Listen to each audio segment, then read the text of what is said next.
Is Jeff back there somewhere? Jeff, the dude. Am I supposed to come out now? We have a golden thumb for you. Oh, here he is. Here I am. Okay. Wow. This is a big surprise for me, by the way, that I was going to have to pay for extra baggage on the way back. Didn't realize that. I thought I could walk on. Now I just went over the limit. Weight-wise and size-wise, but because you get the box, too, because I wouldn't dare carry that without the box, right? Well, Do these guys know what these things look like at O'Hare by this point, 20 years into this, and how many thumbs later? I mean, it's just going to look like I'm hijacking the plane, or what? Sometimes, we can also ship it to you if you don't. No. Okay. It's the thought of carrying this, in various places I'm going to be traveling tomorrow, from Amtrak to Chicago to the L to United Airlines of all places. If you shipped it to me with United, it would end up in Tokyo or something, Yeah. Or it would die on the plane, on the overhead. Well, first we have to present it to you. I thought you were about to retract that, possibly. By the way, did you notice that Pepsi has a lock on Illinois? Any investigative reporters still left? There's a story there. Anyhow. Indeed. Jeff, the dude, Dowd, Lebowski. Yes, indeed. Please accept a golden thumb for us. I totally accept it. And I love it. And this is a thing. The thumbs up are a sign of that we think life can be the best of times, with thumbs up for all. And Nate's going to moderate, and we're inviting Peter Subsinski out. Thank you, Peter. We're going to have Peter, you sit on the far end. Nate's going to. Mm-hmm. We'll put the dude right here in the middle. This one? Don't fall off the edge of the stage. Fall off the stage.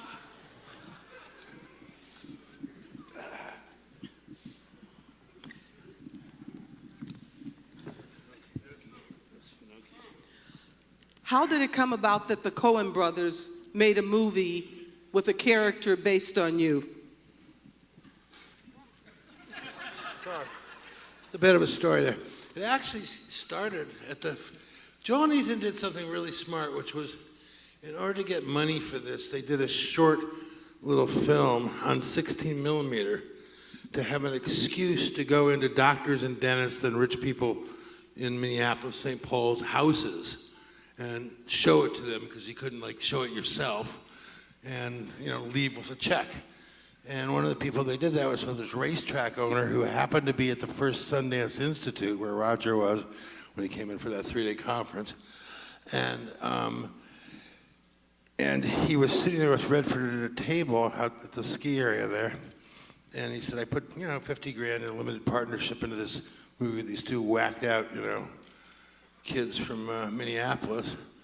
And what should I do? He said, I'll go see the dude. So he walks this guy over to me, and I'm sitting at another little table talking to some filmmakers, Greg Nava being one of them, around the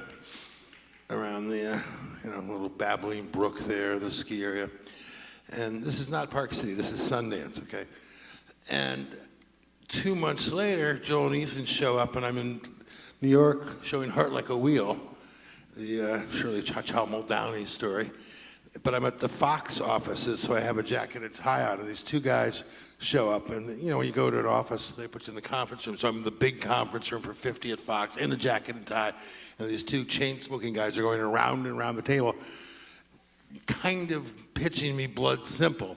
There's no Sundance yet that anybody knows of or anything like that, because some movie star Redford said something to some racetrack guy, so they're doing the obligatory meeting. And it's like, okay, sure. And how do you, by the way, pitch Blood Simple for all those who've seen it, right? And so later that night, I'm walking around Greenwich Village. Now I got my jacket on, not sports jacket, and I bump into the guys randomly, and we hang out. And then 2 hours later, I'm in the East Village at an independent feature project party on a roof, and there they are again.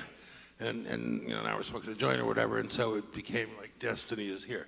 But that's how I first got involved with Blood Simple, which parenthetically was passed on 3 times by every single distributor on film in screening rooms. Because if you see that film, which is so dark, and you see it with 2 people, you don't want to laugh at Joel Neeson's really sick, dark humor all alone. But it took like 3 months later to get everybody with 815 people at the Uptown Theater where you have been in Toronto with Roger and others. And in that atmosphere, all of a sudden the black comedy's working and the rest was history. But during that period, what the Big Lebowski, as many of you know, is Joel and Ethan were living in LA for a while at that point anyway, doing things like trying to sell Blood Simple. And they, you know, were going to, on their own, were going to do something kind of Raymond Chandler-esque film noir thing. And so the conceit and the running theme through most of Joel and Ethan's movies is people that are way in over their heads. Okay, hey, all Nick and Holly want to do is get a baby. Okay, well, this guy can't even get out of the room with the 9 kids, you know, let alone things are about to get a lot worse. Or Fargo, you know, Bill Macy. I mean, you know, keep a hoping, guys. So, you know, even when they cross over into more serious stuff, people can't pull it off. So the conceit is, the dude character, the thing about the dude character is by making him a stoner and unemployed, they liberate him from the concerns of everyday fear that one might have in a job or where your place is in society, so that he can be what one would call a holy fool. So one of the things that's different about the dude character in the movie and you were employed, you were working in the film industry. When they met you, you helped them get Blood Simple out to the public. Yeah, but the key thing I'm getting to right now is the spiritual or the aspect they were really getting to, in one respect, was to make the dude a holy fool and make him smoking pot, make him doing this so he doesn't give a damn, so therefore he can tell it like it is. And in a world where we have to put on masks, not only at work, imagine being gay and not being able to tell the people you love about the other people you love. I mean, how sick is that, okay? So people, you know, so the dude can be a holy fool like the jester in the King and Queen's Court, or like most comedians, to tell it like it is. That's what they got from what I was anyway. The physicality, you know, this kind of stuff, and people hanging with me, etc., is me. Jeff Bridges and I are born within 2 weeks of each other, both in California. I was in Oakland because my father taught at Cal. The only difference, and so we experienced everything exactly the same time. New Beach Boys, Temptation song comes out, Kennedy's killed. We're both in 8th grade. It's the same period. You know, I mean, he's a Dodgers guy, I'm a Giants guy, but other than that, our cultural experiences are, well, look, a lot of you all can relate to this because you're Chicago, Champaign, Urbana people. So you have that same kind of cultural thing that all happened at the same time, you know, whether it's the Bulls or the Cubs or whatever going on just in the sports thing. So, and so Jeff brought a lot to it. The kind of clothes thing, my kid said to me at one point, "Daddy, did they come over and steal your clothes or something?" I said, "No, Mary Zophis checked it out," and, you know, went off. And who also did she just do Belle, or she did one of the other movies, Mary, that we just saw? Mary Zophis, the costume designer for The Big Lebowski, did one of the movies we just saw in the last 48 hours, and I can't remember what it was, but it was a great one. She did a great job. Seemingly it might have been Belle, but it could have even been Interstellar or something. But anyhow, that was funny. It's as funny as it gets. Anyhow, so there you go. Okay, yeah, come on. I want to know what you did with the third act. What I did with the third act? It's where my rug is. That's what I was wondering. This is backstage here. No, you mentioned the third act, and I was just wondering what it could have been. Well, look, Joel and Ethan can tie. Look, now I can say this. Did you notice the dude never bowls in the movie? Yeah. Hello? Yeah, except for like that, the one dream sequence. You know, there's no. Yeah. They set up the bowling tournament like 15 times. You know, I mean, what other thing from pool to, you know, any sport to dance? You know, you challenge somebody. Jesus says, "I'll see you then." Okay, well, not then. I'll beat you then. There's no payoff. You know, you're looking for a cage match with Walter, the Jesus, the dude, and you know, in the end of it. Never happens. You know, they didn't even bother finishing the plot. You know, that's not what the movie's about. You know, it's about who knows what it's. Well, you tell me what it's about. You know, it's about 2 hours and 10 minutes long. You know? See, that's actually one of the things when I first saw the movie that I really liked and I really admired is the fact because you know I've seen a lot of like mystery things and by and large I personally don't like mysteries because they're all basically driven by the plot, and then you have to like you know get from point A to point B, and then suddenly you know it's like you know Earl did it or something like that. So, you know, stuff like you know like the Agatha Christie stuff, they just drive me nuts because it's all about you know. Whereas there are also like a weird strain of like, and most of them seem to take place like in LA, of like these weird kind of things that like start as mysteries, but they're more interested in the character and all that. And as they go on, they become more about the character and less about the mystery. And in many times, like you know, obviously like Big Sleep, the Bogart one, Which makes about as much sense as this movie. Yeah. Yeah, but the thing is that you know those movies don't necessarily make sense if you're trying to like you know recount what the actual details of the plot. But it doesn't matter because you have so much great dialogue, you have so many great, fascinating characters. You don't care. I mean, and that's what I think makes it like a really great movie mystery. Like you know, The Thin Man is one of the greatest movie mysteries of all time. I've seen it about 100 times. I could not, if you ask me right now who did it and why. Fuck, I couldn't tell you, but you know, but I don't care. Like every time I watch it. It's still fun to watch. And your question for Jeff is?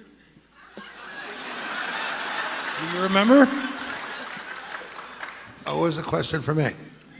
I don't know.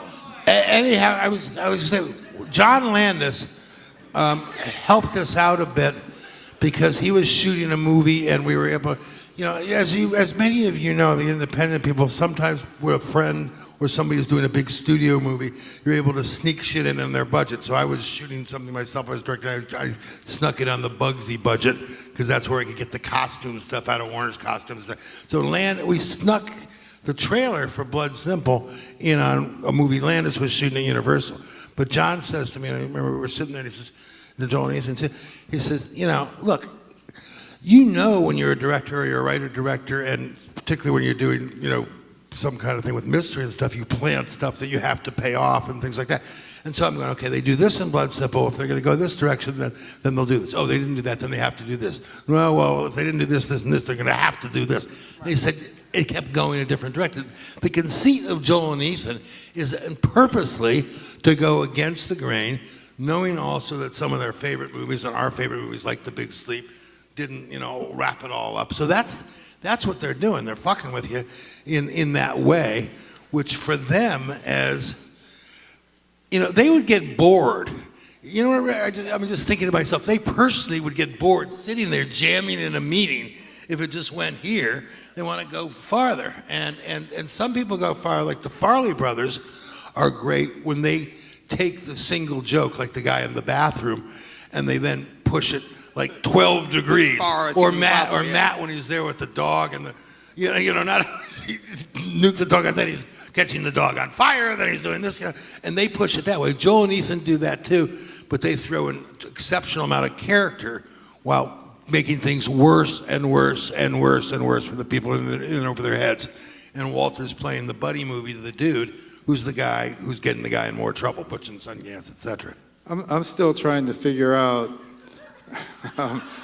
Nothing to do with the plot of the film, but what's you and what's not you in this film? Okay, for people who have just met me tonight and saw that film, that would be and just see me in the brief time, or maybe we were taking a picture, you know, walk on the street somewhere, we chatted or something like that. But it's, you know, a short relationship. You know, I can turn that question around on you. It's obviously the whole going off on tangents, which I was just saying. Oddly enough, Chaz does that too. Did you notice? You know, a few times she starts and then, you know, mid-sentence she shifts, which I can relate to, by the way. You know, it's cool. So there's that aspect of me, which is true, you know. Jeff, by the way, he did that. He brought the jellies to the table. That was Jeff all the way. Okay, I just give Jeff credit where credit's due for the costuming. Okay, so physicality, the spirit. Okay, I'm going to just throw this out there. Who does Julianne Moore recruit of all the people in the world, and why? Okay, my girlfriend Sunny, who some of you know, Roger certainly knew.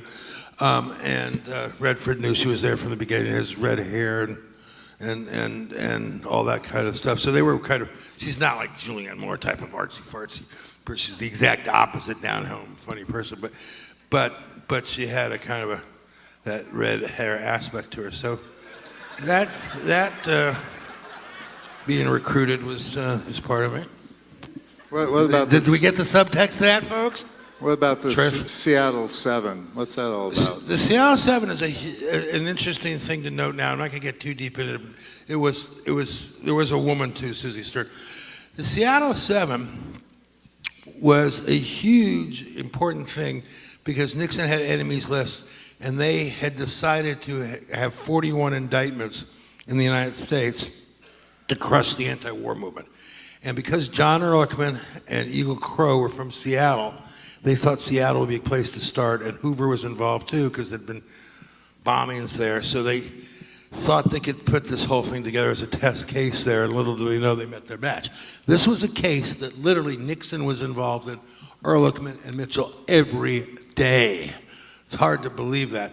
This is all public record now, all the Watergate stuff and all that stuff, and getting your files. And we were winning the trial, and they were talking to the judge, and they had people in our infiltrated with a kind of a Marty Sheen, Apocalypse Now type of guy, or Defense Collective. It's a fascinating story, and a lot of parallels to some of the Trump era stuff too. Oddly enough, I won't get too deep, but I'm in business with the FBI because they helped solve a triple murder case for them and stuff like that. So now I know these FBI guys and stuff like that. So it's a different, and it's a whole different flip from what it was back then when they were not good people, many of them, at all. So this is a political movie. Big Lebowski? Yeah. No, Big Lebowski is Joel and Ethan are Jonathan Swift, Mark Twain. They're satirists, okay? Who they're actually sadists, okay? And when Joel and Ethan first called me up and said, dude, we're doing this movie with John Goodman and Jeff Bridges, and add 40 pounds to me right now. I'm on the cusp. It could have gone either way. And sadists that these cucks are, they let me hang for like 30 seconds, dead air. Knowing, I'm thinking, fuck, they're gonna cast John Goodman as me, as some Hollywood insane guy who goes absolutely insane. Women are gonna see me and start running the opposite direction, etc. And they're letting me hang for like 30 seconds. They go, dude, don't worry, it's Jeff Bridges, okay? And these guys would be putting hamsters in wood chippers if they hadn't been cinematic geniuses enough to figure out a way to kill people in various different ways and things like that, and have different kinds of people. Even No Country, they're putting, Woody against Antonio. I mean, they just keep upping the stakes with one madman after another, going at each other. So, I think I'm off on a tangent enough. I see bits of you in every character in this movie. Well, there is a little bit of I notice that they do, that's how you do it, some of it. But you're not as sadistic as the directors, right? I'm not as what? Sadistic. No, they're not. They're wonderful guys. But look, you work out. The truth of the matter, as psychology has taught us, is we all have different kinds of feelings all the time, okay? And how do you take that human energy and some of the stuff I work on with the Peace Jam stuff, with the Nobel Prize winner stuff, how do you take that incredible energy and channel it in a positive direction rather than a negative direction, particularly in teenagers and particularly in males, okay? Because we know what happens when it goes negative with men, okay? Big time, every kind of violence and wars and this and that. So I just want to say something parenthetically this political.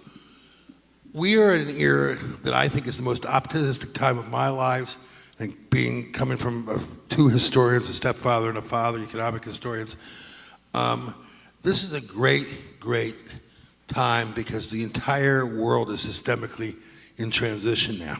Every system is changing and stuff like that, energy, etc., which leaves an opportunity, and everything has been solutionated somewhere, often on the same block or next door. Somebody's doing one kind of energy source, they're not, or some families learn how to relate better than the family next to them, et cetera, et cetera. So this is, with all these people in motion, let's start with the 660 women's marches. I mean, really, 660 women's marches started by one woman in Hawaii who said, let's start this, and boom, catches fire, the dock and stuff. White people going to airports on behalf of Muslims? Who wants to schlep out to an airport? I mean, that's a very huge moral thing to have happened. DACA stuff, 2 days ago, we're on something, there's the students are out there again, and there's articulate girls talking, 17-year-old, okay? So these times, and it's my mythological call, and all these wonderful filmmakers, and so much about this festival is empowering people with culture and inspiration and everything else that movies do to, be able to make this the best of times because it's happening, okay? The opportunists of the past, they're gone, trust me.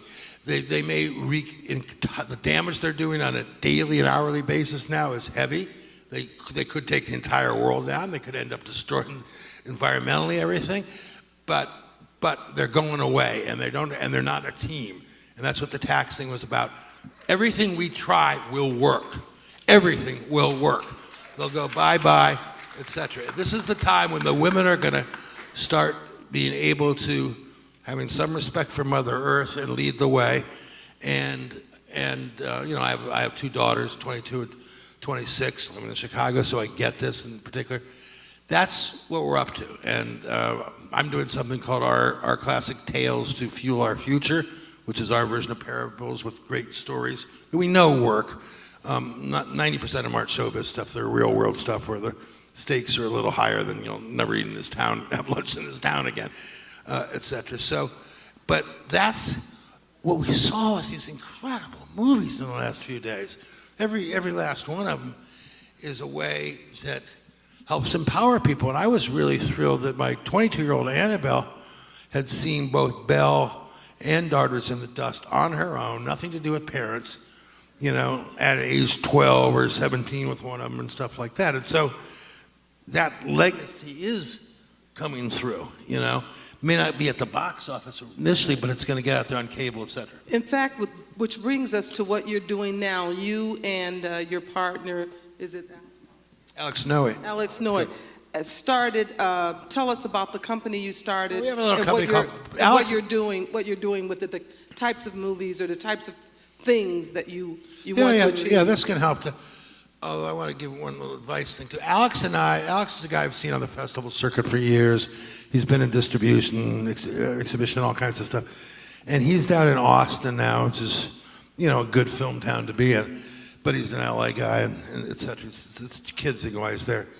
And so we have a little company, Blood, Sweat, and Honey, which helps films from soup to nuts, starting on script consulting, packaging. There's something called... there's something of the Liz Carpenter story, which is called Unplanned Parenthood, which is about Liz Carpenter, was many of you may know, one of the first newswomen involved with LBJ and this and that. And as one person described her, makes Annie Mame look like a shut-in Texan.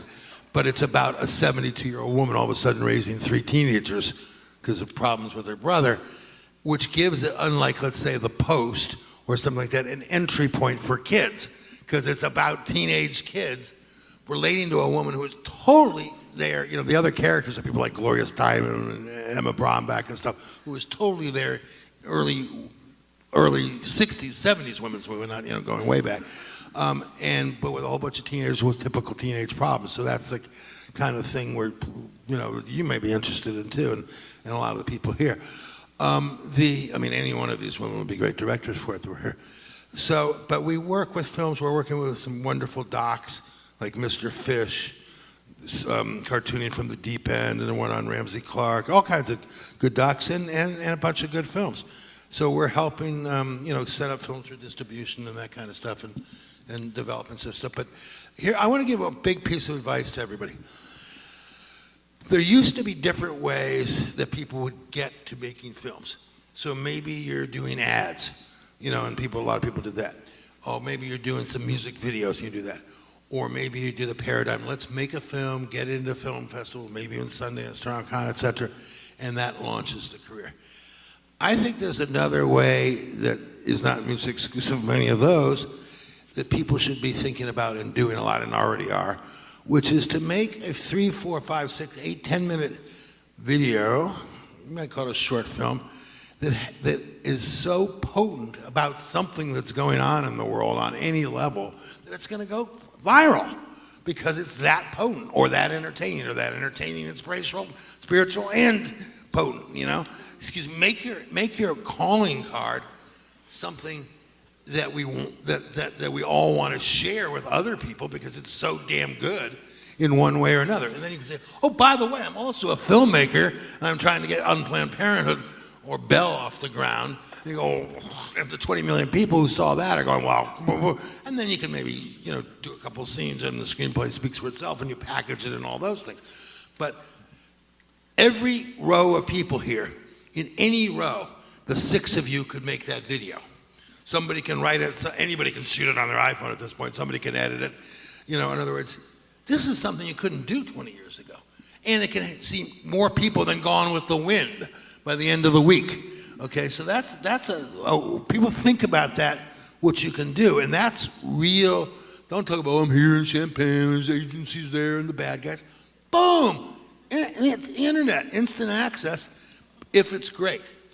And it's great because to people like Rogers and the people here and the support systems and the people in the grassroots will support it, you know, in various ways. Let's see if we have some questions. questions from the I just want to audience. say one surreal moment I just had. You were pointing to somebody in the audience, and I looked over and thought, do you know who Rahm Emanuel is? Yes. The mayor of Chicago? I looked over there and I thought that was Ron Emanuel, but that's Wayne Shepherd. I could tell you Ron's stories, but that's another story. And his brother in L.A. Anyway, let's open it up for questions. I see somebody that looks like Steve Buscemi out there. Where? Right there. No, I'm just kidding.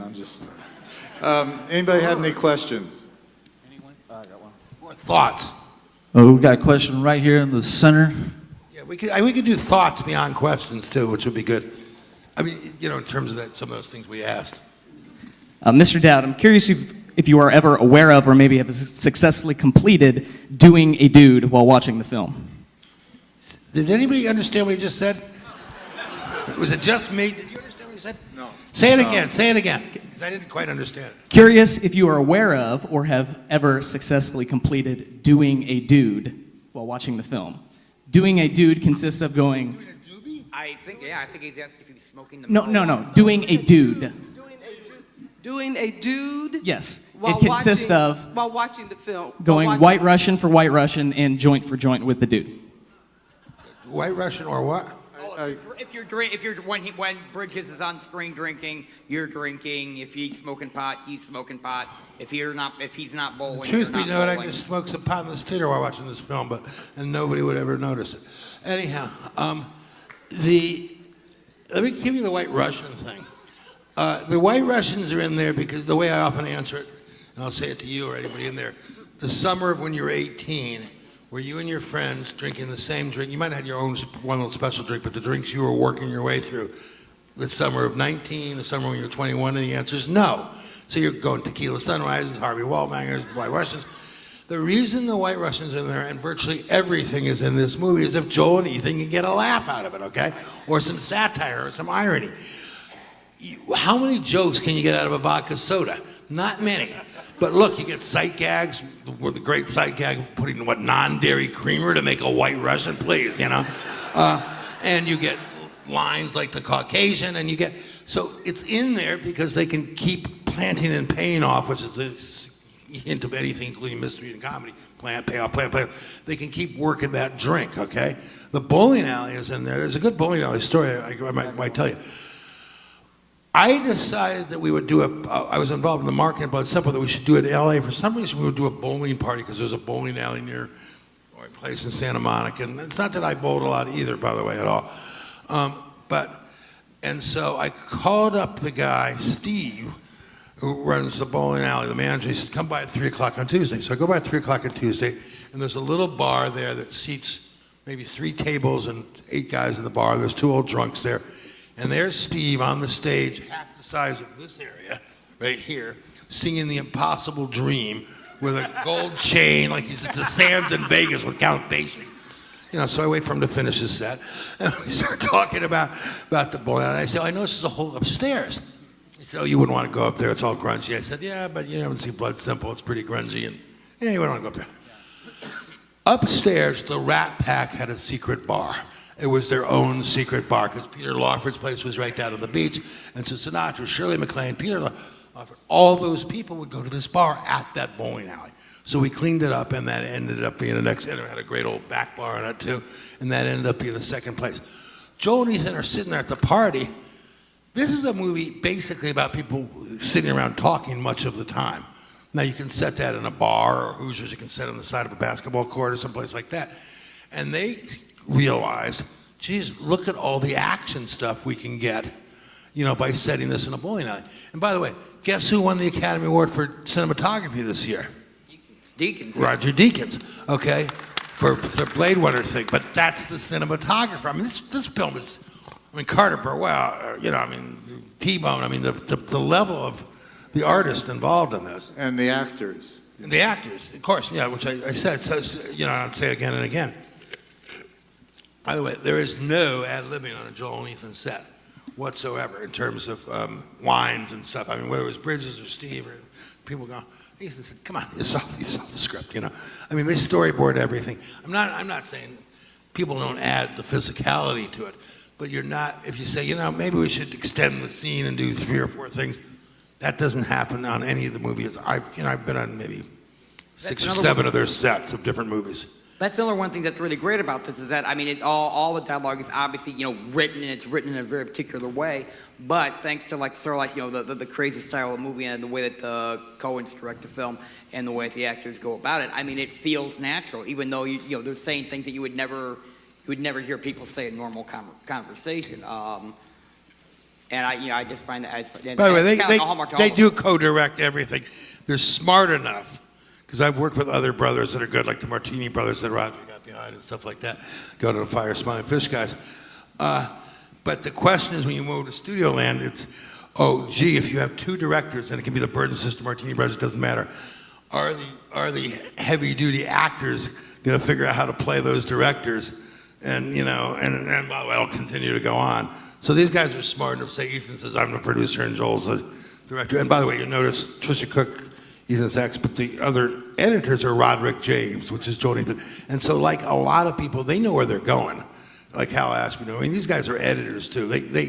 They're not only script stuff, but they're soup to nuts because they know shot selection in terms of how it's going to cut later in their minds anyway. Yeah, because again, there's not a wasted moment in this film. There's literally not a bad scene or a scene that, you know, just is there just to kind of like, you know, get you from like point A to point B and it serves no other purpose. I mean, there's a huge laugh, and like any scene in this movie would be like funniest scene in like, you know, 10 other movies. How did you review this the first time, or did you? And where did you see it? The first time I saw it was at the screen in the screening room, like with Roger and all that.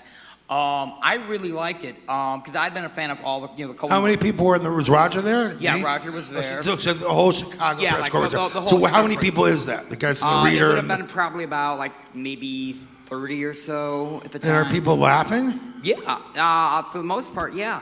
I mean, I know like when it came out, like nationally, it kind of got weird reviews because it came right after Fargo, which was sort of like their big kind of breakthrough, and then, you know, they've kind of like follow, you know, everyone. I think people were expecting, you know, now that they've, you know, achieved this new plateau, that they would do something, you know, more, you know, profound or more serious, and then they come up with, you know, a weird, you know, what we just saw. So I think they were a little confused by that.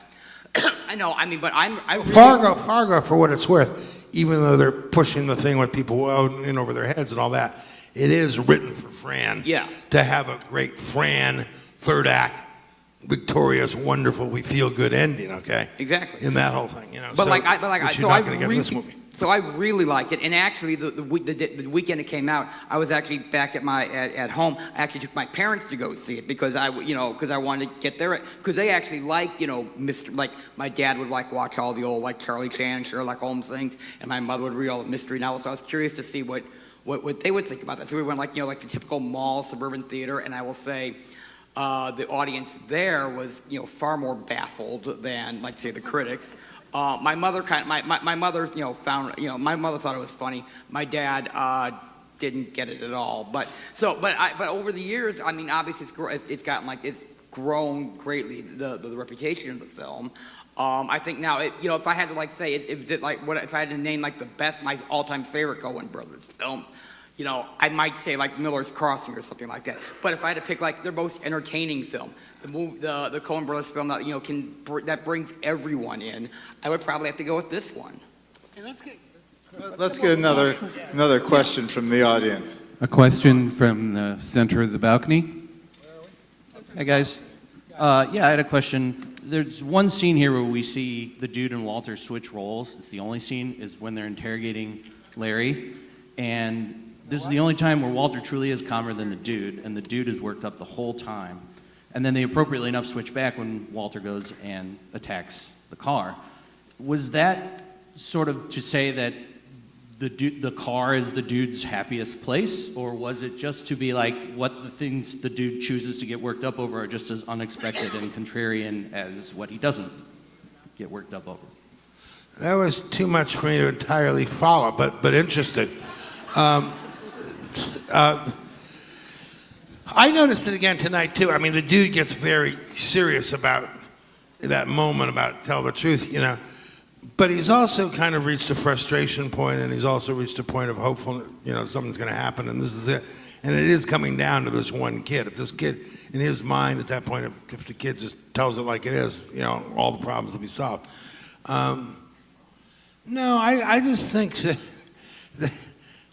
look, there's at least two places in the dude's life that get entirely trashed again and again, his home and his car. It's not just one. How many times does his home get trashed? Sometimes by himself, okay? Oh, he gets trashed a lot himself. Yeah, exactly. Okay, so everything gets trashed. I mean, that thing with the door, with the nails and stuff like that, which is also a plan and payoff. They hit it twice. One when the guys open the door the opposite way. Yeah, that's the first time people that saw that movie tonight, before he opened the door, the guys on the outside opened the door after he did it. Did you see that before? Anybody? Yeah. But it's kind of obvious and set up, and you'd already seen that door open, but none of us put it together. And then he trips over again himself, which is something I would do in a heartbeat. That's just classic physical comedy. Yeah. So, is there another question? Yeah, we got a question towards the center to you, right? Hey, dude, I was wondering if you could tell us about the cowboy. The stranger? You might notice that in most Joel and Ethan movies, Blood Simple, M.M. Wolf starts with something. They often have somebody, a voice kind of setting the movie. I wouldn't even say it's setting it up, but doing something kind of philosophical, like in Blood Simple. Do you remember if any of you guys don't go on a quiz show with me, but I'm pretty good on Google. Like on another movie where there's a voiceover at the beginning. A lot of the film noir films in that, like in the 40s and 50s, they would start. No, but I'm talking about Joel and Ethan stuff. Certainly, Raising Arizona starts with one. What's the guy who's? Nicolas Cage. He's like sort of like narrating his entire life beforehand. Yeah. So. Not a simple man. What's the? Yeah. Yeah. So they often do that. It's not necessarily for exposition whatsoever. It's kind of for tone. Someone's talking about tone today, and stuff like that. It's a tonal kind of thing, Yeah, he was trying to be profound, but he just couldn't quite get there. Is there another question? From your right. Yeah, I understand there are Lebowski festivals around. I was wondering if you've been to one of those and have any stories. Yeah, the Lebowski Fest, but I don't get paid for any of that kind of stuff. It would be very undude-like. I mean, I will let them fly me there and put me up, so I'm not losing money on the, on the operation. But the Lebowski Fest is an interesting thing started by two guys in Louisville, and the way it works, and you can just Google it. There's one coming up in L.A. in June or something like that, and I've been to a few. When my mother was living back east, I would go to the ones in New York and do business and stuff. I've been to Louisville and skedaddle stuff. The way it works is the first night they have a musical guest. Jeff Bridges played with his band, I think twice now, and usually some kind of gimmick, not gimmick band, but some band that does some kind of interesting act, okay? And then they show the movie. The second night, they find the biggest bowling alley in the county because you need a lot of lanes. So in New York, they were doing one in Queens, and they're doing near Long Beach near the airport in LA because it has lots of lanes and double lanes and stuff. And what happens there is maybe 1,200 people can come or something like that. And about half the people dress up. But they don't just dress up as Maude and Donnie and Walter and the Dude. They dress up as lines out of the movie. So there's two guys standing there. One guy has a tablet and a staff and a long robe and a beard down to his belly button. And he's standing next to another guy that says Dodgers Koufax. 3,000 years of beautiful tradition from, I said to Sandy, from Moses to Sandy Koufax, but they're just standing. There's a guy in a Hawaiian shirt. This is how far they take it. I go, what are you doing? The guy in the Hawaiian shirt, is the guy who Walter's ex met in Hawaii. He's not even in the movie. He doesn't even have a fucking name, okay? There's a woman there who's gone to Bed Bath & Beyond and bought one of those see-through shower curtains with all kinds of fish on them and, sea turtles and stuff. And she's got these huge, kind of, so to speak. And I said, what are you? And she says, oh, I'm the bosom of the Pacific Ocean, which is the line Walter said. I mean, there's 12 people dressed up as the crime lab. They've come together in white coats. They're the crime lab. Other people that don't also appear and things. So, cut to the one in Seattle where it was an Indian reservation where the bowling thing was. So cut to 2 in the morning. And that thing's going all night. So a whole bunch of people are now at the tables. And so I'm sitting next to Maude, the bosom of the Pacific Ocean, Sandy Koufax, all playing blackjack and some serious gamblers at 3 in the morning, Classics. I won $300. Anyhow, but that whole thing is incredibly surreal and artistic and inspired when they come as lines out of the movie, So it's Joel it's a and fun Ethan thing. ever show up? Do the Coen brothers? Coen brothers don't do this kind of stuff. They're not publicity hounds and stuff like that. Everybody out, other people have shown up at times when it's kind of convenient, but the answer is no. I got a good story for you. I'm going to see, Eddie Olmos is a good friend of mine, Edward James Olmos. He was at the first year of Sundance. In the Institute, he was one of the actors. And so Eddie is doing the remake of 12 Angry Men for either HBO or Showtime. And so I'm stopping by, it's next to Paramount. And I stopped by, and good enough. Anyhow, so Eddie introduces me to George C. Scott.